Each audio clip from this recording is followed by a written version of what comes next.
Magandang buhay everybody. Tingnan niyo ang bundok dito. May yellow-yellow pa sa bundukin.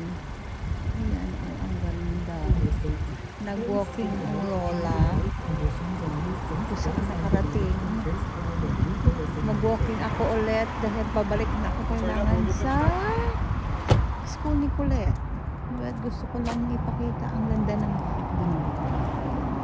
Mountain is so beautiful. But yung puti-puti na yan, ano yan, after ng sunog. Yan doon sa tuktok, yan, yung may puti na yan, that's the cold ice. May yellow sa tuktok na ang bundok. Ano na yan dito, magtutunaw na. Yan, after ng fire yan noon.